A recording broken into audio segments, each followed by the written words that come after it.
So what do you do when happy ever after just doesn't happen? Hi, I'm Elizabeth Eleanor, and I have been challenged to do 365 days of spiritual awakening on YouTube. And so this is day 22. If you're interested in following my journey, basically what I'm doing is sharing all the magic that's happened to me in the 27 years since I spiritually woke up, all the different beliefs and things and challenges, and this is one of those challenges, right? So if you're interested in following and checking out what I've got to offer, then please hit the subscribe button and the bell for notifications when we put another recording up. So spiritual development through relationship. Oh my gosh. I want to break down something that happened to me way back. I'm talking maybe about 14 or 15 years ago now. And I want to share the experience from a spiritual perspective, because there was definitely spiritual elements or elements of why this happened to me. And you sort of think, oh, I've just met the man of my dreams. And it goes a bit haywire, right? So I want to premise this first with that everything happens for us, not to us, and that we are here to fulfill our life's path and our mission to create more light in our frequency so that we can contain as much light of our creative energy as we possibly can. And what we do is we come into this body and we have things that our soul wants to correct. So if we want to correct the belief that we're not good enough, for example, we will come into an environment, into a family where there's situations, experiences, scenarios that happen that bring that belief up. So now we can shift that belief, and that belief may have been through many, many lifetimes that we've been holding on. And so you can go, I stuffed it up last time, and this time I'm going to see if I can change it and correct it this time, right? So let's break down what happened to me when I met my husband. So if you've been following the process, you'll know that I woke up spiritually and then found myself in a little group for about 7 years. And I was doing really intense past life regression training and became a facilitator of past life regression, and then changed that and moved it into multidimensional healing. Well, in that process, as I was going through the process of past life regression, nearly, not all of them, but nearly every single regression for a long period of time, there was some part of me, some aspect in this regression where I was having a baby that was going to be a Messiah. And eventually my mentor, my teacher, actually said to me, you get what's going on here, don't you? And I'm like, no, what's going on here? And she said, this is, to me, says that you're going to be having a child. And I went, oh, well, I've got to find a man first, right? I was single, living by myself with my 2 kids. So long story short, I met this man. So this is the first bit, and I'm going to break this down for you. So the first bit was that we have this thing that I'm going to meet a man and have a baby. Now, that was a bit challenging for me because she was saying that I was going to have this baby and it was a Messiah. And I was like, no way, that's not me, all the things. And then I discovered and looked it up in the dictionary, as you do, and Messiah just means teacher. And to me, well, we're all teachers, right? And so it's not something that, once I was like, well, it's okay. Messiah just means that this baby's going to be a teacher. So I have this dream where I'm with one of the women from the group that I was in, and there's a lot of people around, and I'm showing her my new partner.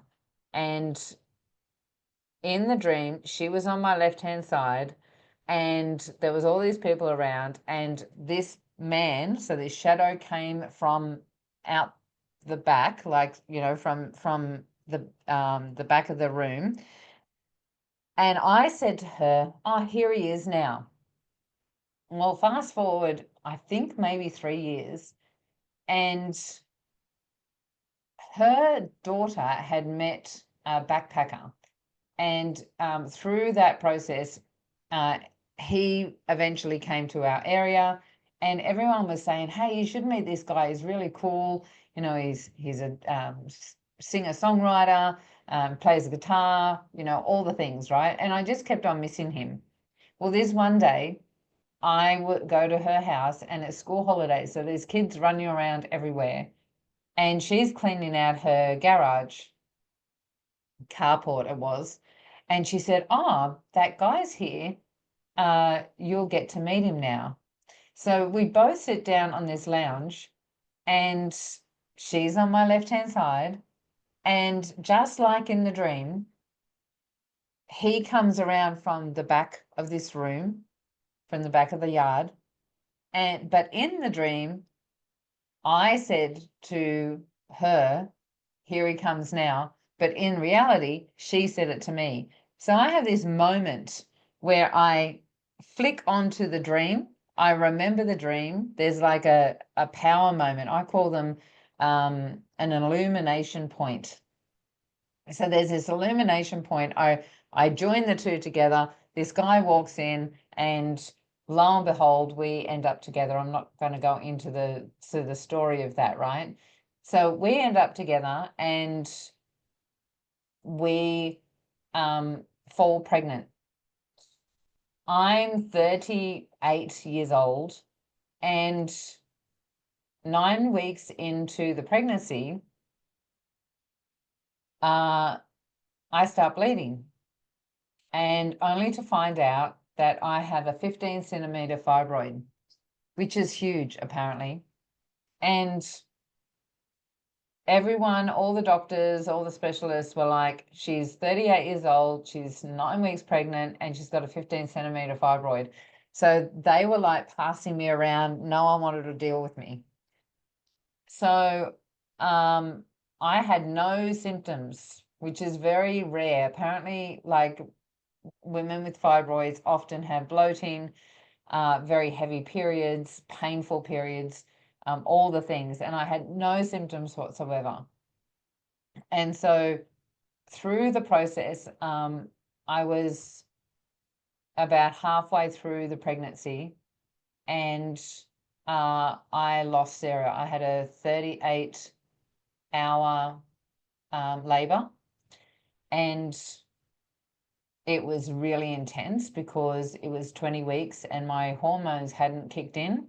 And so that, I think it's oxytocin, I can't remember the feel-good hormone, but that didn't kick in. So it was one of the most excruciating, painful experiences for 38 hours. And I had a little girl called Sarah. Through the process, I also dealt with the fibroid, and I will share that in another video, because that was quite an interesting process, because I got rid of the fibroid by myself, which apparently is, again, something that isn't usual. And so myself and my partner decided to get married, because it was such an ordeal, and let's get married, right, to finish the year off with something good in our life, right?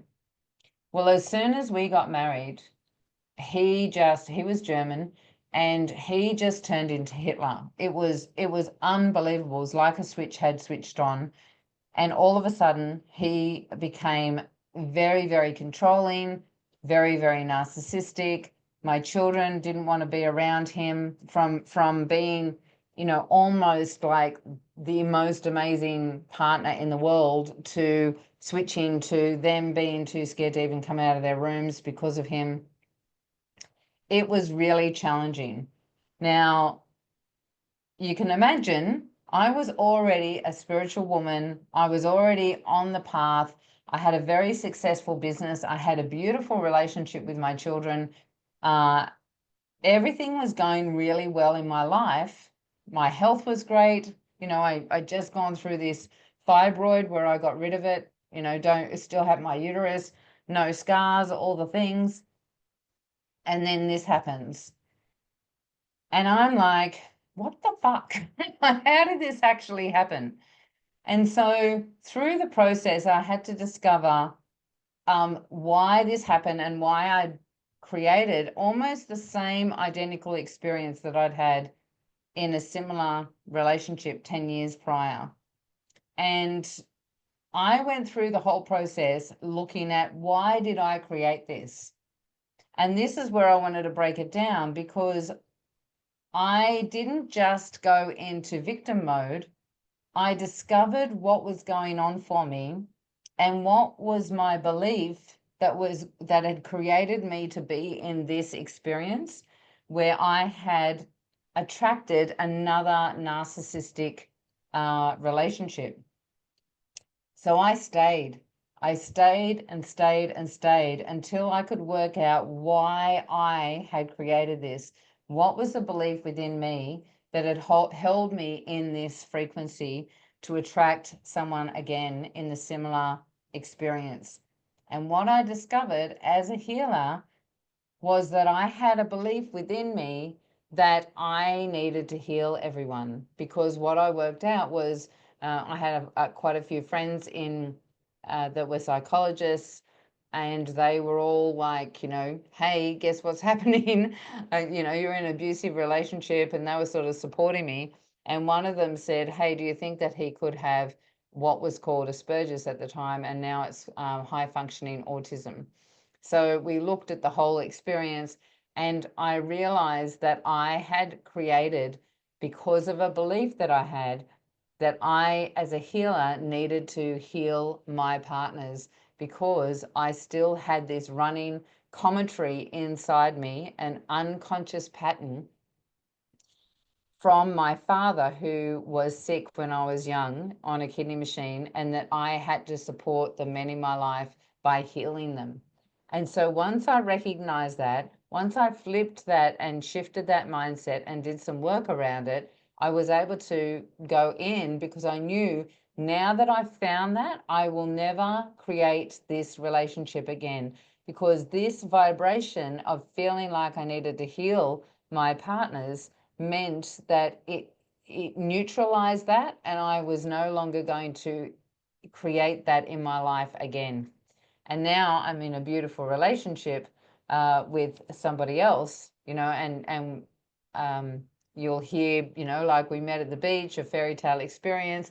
My maiden name was Payne, P-A-Y-N-E, and his is Makepeace. Absolutely, completely different to the relationships that I had had before. And only because I shifted that mindset that I was able to, and that frequency that was in my running in the background, a program that was running in the background that no longer served me. And so I was able to shift that and no longer attract that again. So I've got to ask you, if you're in a relationship that has these, you know, qualities in them that is not something that you want or desire, what is it that you're looking at? What are the beliefs that have attracted you to this relationship, and what needs to be able to shift so that you can no longer create that again in your life, and that the next partner that you have has that next level of vibration, right?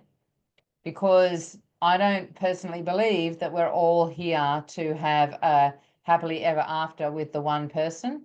These people come and go into our lives, relationships come and go into our lives, so that we can recognize what our soul's path is and shift the corrections and move them into a higher frequency. Take care, and I will catch you next tomorrow.